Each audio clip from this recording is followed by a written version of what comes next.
Welcome to Wargamers Shut Up and Jam Guide, where today's going to be a little bit of a different video, actually. What we're going to do is we're going to unbox this freaking awesome game. So this game is something I was really excited about, something I was really looking forward to. And it's done by a guy by himself by the name of Sean Sutter. What he's done here is he did all of the artwork, all of the game design, he did all of the sculpting, he did basically everything for the game. And what this is a effectively a two-player battle game. So it's a skirmish-based game that's I guess between 2 and I guess up to like 7 or 8 models. And the idea with it is very similar to Mordheim, or it's a Mordheim-esque game in that you can progress your campaign or your characters as you carry on, and everybody gets to battle for new gear, new money, new influence, that kind of stuff. Where it's especially interesting, I think, is that it's a very easy game to learn. So it's not something that is overwhelming, and if you're really trying to get somebody into the tabletop hobby, this kind of game would, I mean, first off, be amazingly fun because it's not bogged down by a whole bunch of terrible rules, but it's also just very approachable. So some might argue that having to build and paint stuff is a barrier to entry, and that's true, but in this case, you don't have to do much, right? There's not a lot of models, and the game mechanics are such that it's very easy to get. So what we have here is the two-player starter box, or the two-player battle set, and what it comes with is a whole bunch of stuff. So basically it comes with 6 different pig guys, comes with a knight guy, a druid, a bear. I'm not sure if the bear is like a shape-shifted form or if it's just a bear, a paladin kind of character, and a thief. It also comes with a relic, and the relic is kind of a very legendary magical item that people are fighting for, and that's, you know, part of Relicblade. So I wanted to open this up, not because there hasn't been other unboxings, but because I wanted to kind of share my thoughts as I went through the unboxing. I did have a quick peek into the box, but I've kind of left the majority of the actual opening and stuff to this video. So some of this stuff is new to me, and yeah. One thing I actually do have to say, though, is that I've got a book and an expansion that we're going to go over in another video or another couple of videos, but the really cool thing about this is that it's a very high production value, especially for what you'd think would come out of a single guy. So he really put a lot of effort and time into how he wanted this game to display and how he wanted people, I guess, to review it or to take a look at it and treat it as a serious game. It's you know, as much as we take these tabletop hobbies seriously anyway. So we've got a kind of a craft box here, and inside the box, what's in the box? Let's see. So we've got a Quickstart guide, which shows us kind of the anatomy of a card right here. It shows us sort of basic activations, what you can do in the different phases. It also shows you a couple of examples, and these are some examples of the cards. So I'm actually going to go over this real quick just so that there's some idea. Similar to other games, this game works on a kind of an action point system. They call them action dice, but basically it's the same idea, where each of these numbers here corresponds to how many action points you get. Now that allows you to do stuff, as many as each is concerned. So you can, if you want to move, which is your second value is your move value, you can move that many, or for each action point you spend, you can move that far. If you end up in melee with something after moving to it, you're considered to have charged it, so you get an attack with that. And if you want to buy extra attacks, you can. So very, very straightforward game mechanics. You get different weapon options as well as different upgrades. So basically on the right side here, you get a list of the various kind of upgrades that these characters can take. So a shield pig, for example, I don't remember what all the symbols mean, so I'll have to explain that later, but they get a little fist icon, they get a weapon of some kind, and they get 1 consumable they can equip, whereas your questing knight's considerably more capable in that. I think that the first one's armor, but he can get the fisty icon, sword, a pack icon, and 2 consumables. So you can kit the questing knight out with more things, but the shield pig comes at a considerable discount to what the questing knight is. So, and we'll go over more of that stuff later. But quick start guide. Again, high gloss paper, like nice quality stuff. It's not like a guy printed it out or anything like that. It's actually well put together. We have the rule book, and again, the rules are very simple. So there's only 29 pages. I'm gonna double check. 31 pages total, and this is kind of a just a note from Sean. Now, the really nice thing about this, first off, I like the artwork. When I first saw the artwork that Sean's done, is that it reminded me immediately of Darkest Dungeon. And then actually I mentioned it on one of Ash's videos from Guerrilla Miniature Games, and Sean actually replied to it saying, citing the actual artist, and I can't remember the artist's names because I'm awful that way, and how he also appreciates our artwork. So I suspect that some of the artwork was at least inspired by Darkest Dungeon. So if you've ever played that game or you ever want that kind of feeling, I feel this game actually does a good job of replicating some of that, because maybe not the insane madness stuff, but the game can be very brutal. It can be very quick to lose models. It's a very fast to play game, so you're playing, with, anywhere between 20 and 40 minutes depending on the game, and that includes the settlement building stuff. So, or rather the campaign stuff as well. So very quick to throw down. It plays on a 2x2, so you can play basically anywhere. And you can do up like a really cool table without it being heinously ridiculous to try and build. So it's all very well laid out. I was actually reading through the other rulebook the other day, and it's very intuitive to read through. So there's nothing to be concerned about in terms of if you want to learn this game. And I'm exactly the person that has a hard time playing these games and learning from the rule books. I typically need somebody else, or prefer to have somebody else teach me the game, show me what I'm doing, and then mess up the rules as I go along, and then refer back. I'm not really one for reading rule books all the way through, but these are very approachable. So, yeah, very cool. So these models, actually, I'll explain in another video. He sent these to me separately from this box, but I just popped them in here because I had nowhere else to put them. Okay, so we've got green and red. I'm assuming green's for good guys, red's for bad guys. So we're going to pop open the green one, and it's lovingly wrapped in bubble wrap, and of course there's a lot of tape, so I'm going to have a hard time doing this on camera, but there we go.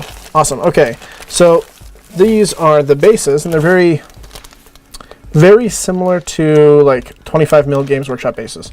So they're not the standard base with the little round lip. I wonder if I can get a close. Oh no, I can't because the light's not there. But very similar to that kind of base. And there are 6 of them. So I guess the green ones, yeah, the green ones are my pigs, my bad guys. So in this game, there are only 2 real factions. There are the good guys and the bad guys, basically. I forget what they're called. They're called something else in the game, but effectively good guys and bad guys. And in this box, the bad guys are the 6 pigs, and they come with different weapon options. Now, when you're putting these together, it is important to note that the different weapon options do correspond to different cards. So you actually have a little bit more options in terms of what you want to do with the pigs. I'm probably just going to build one of each, but you could double up on certain things, so just kind of be aware of that. But I'm actually quite impressed. The sculpts are really nice. I mean, they're pigmen, which is a nice deviation from the the standard orcs, goblins kind of thing. But they look actually really nice. So I'm gonna paint these up, and I'm gonna show you. I'm actually gonna be doing some speed painting videos on these, because I really just want to get these on the table and play. And I'll probably do some videos on how I approach speed painting. So you'll see those in a different video. But yes, one big bag filled with pigs. And the bases, of course. Which means that our intrepid hero should be in this bubble wrap area-ish here. Alright, and I'm not wrong. Okay, so these are more individually packaged. These can also be purchased separately as well. So I don't think he sells a full set of 6 pig dudes, but I know he sells some of these models individually. So if you ever lose one, for example, or you want another one, there's options that aren't to necessarily rebuy the whole box. So this is the Relic. Now, this is a really, really awesome model. It's basically like a skeleton growing out of wood with a sword. So I'm sure if you've seen any of the stuff for Relicblade, you've seen some of these materials probably, but it's just a really sick model. And he's got a little crown on him, which is a nice touch. One thing I do like about his models is that they all have a little bit of character. Yeah, the proportions on the skeletons and stuff like that are a little odd, but they actually they look like a comic book kind of distorted example of what your traditional realistic skeletons are supposed to be. So I really do appreciate that.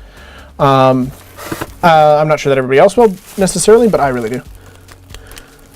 Okay, so here's we've got our thief model. We've got our paladin, dragonborn-esque paladin dude guy with like a spiritual weapon, which is I know is a gameplay mechanic for the paladin, which is awesome.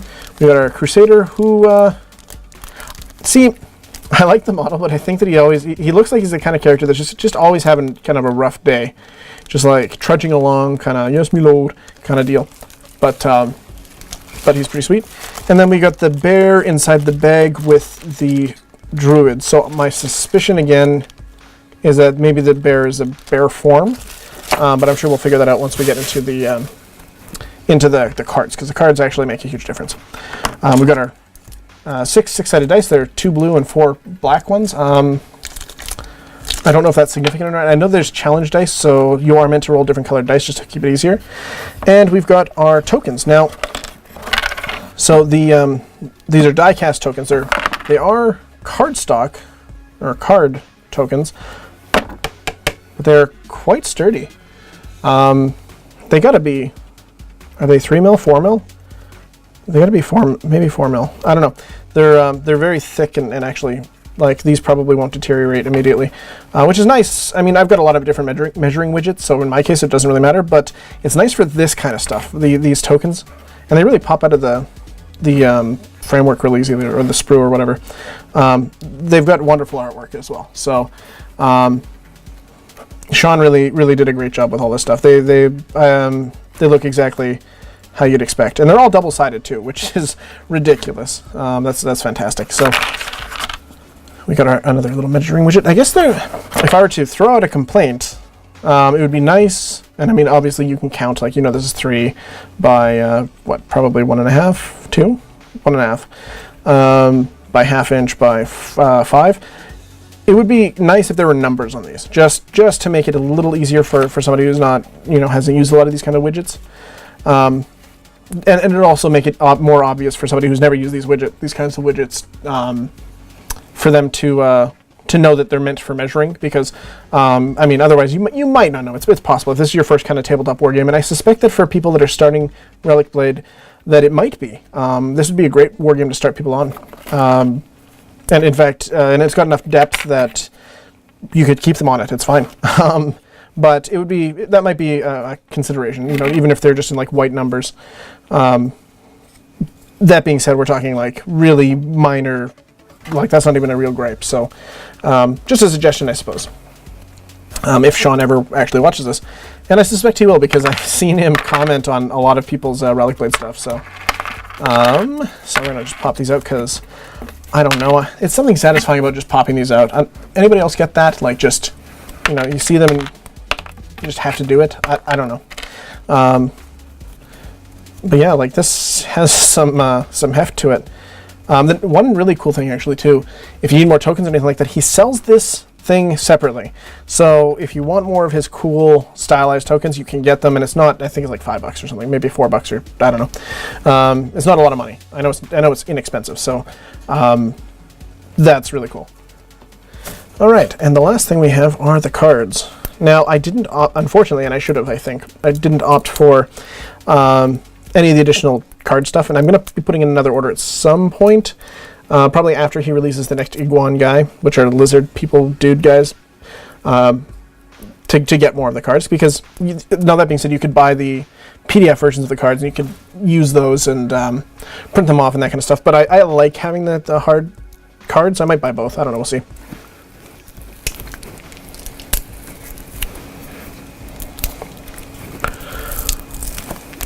There we go.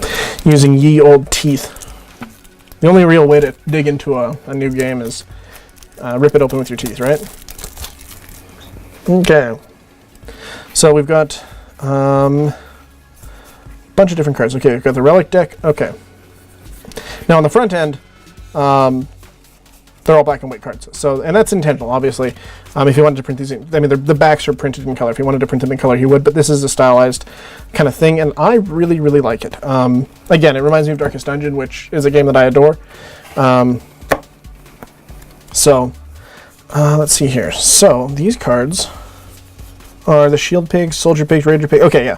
So these ones with these backs are the bad guy pigs. This little piggy went to the market.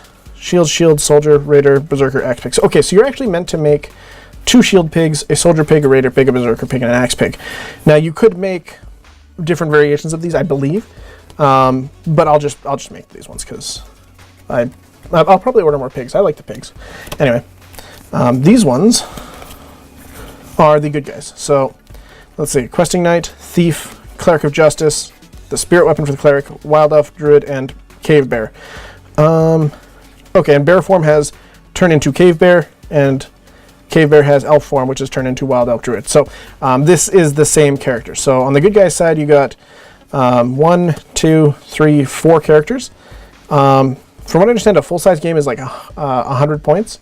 And that's including upgrades and extra stuff you can give them. And that's also not if you're doing the campaign. If you're doing the campaign, you start smaller and grow. But 23, 53, 60, 70, 6, 80, 90. This is over 100 points.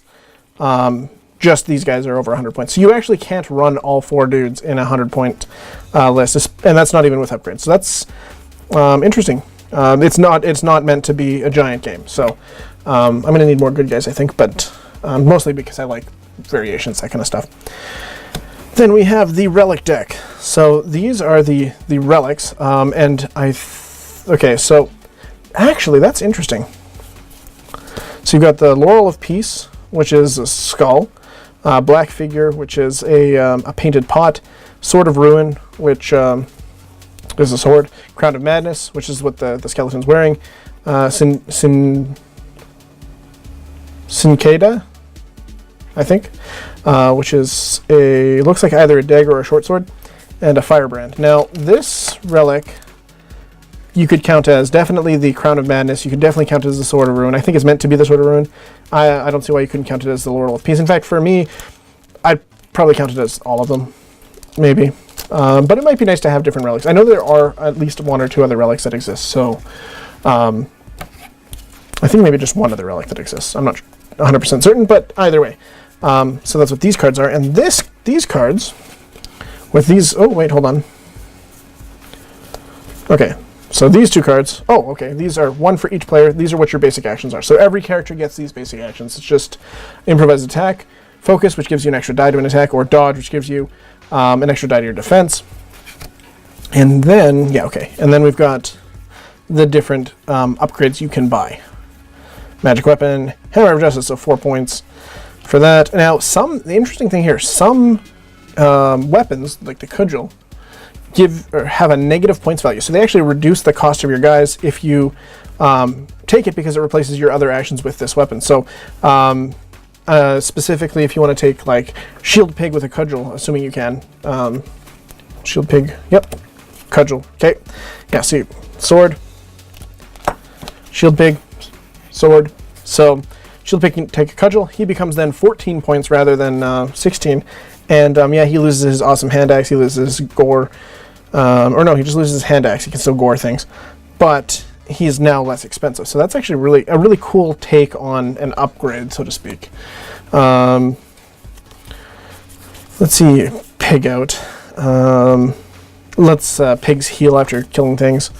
So there's all kinds of different upgrades, and there are more cards you can take, but these are like kind of the solid core ones that you can kind of get started off with. So that's the 2-player starter box, and I think that it just comes with an awesome amount of stuff. I mean, even everything from your measuring widgets to all the models you'll need to the rule book, which is actually well printed in a nice kind of format, and the Quickstart rules, which I guess I wonder. Well, I guess you have to. This is probably 32 pages, so I don't know if a 34-page book would have made sense, but it's interesting that this is separate from this, or rather this right here, the Quickstart rules. But in either case, I'm going to be playing the hell out of this. I'm roping Jordan into playing it. I'm going to hopefully get Eric and Tim on board if I can, and anybody else I can find that needs to learn how to play this. anybody else that I can, anyway. So stay tuned for more Relicblade content, because it is a game that everyone should give a serious look, especially if you've got a 8, 9, or 10-year-old that's just getting into tabletop gaming. This is a game that they could handle. It's not offensive. It's quick. It teaches them all of the kind of core game mechanics of any of the quote-unquote big boy tabletop war games, and it's just awesome. It's just great. So thank you for watching. Stay tuned for more content, and please like, comment, subscribe, thumbs up, ring the bell, do all of that stuff, because why should you do that? I guess because you like hearing me blather on about stuff that I like. So again, thanks for watching, and we'll catch you next time.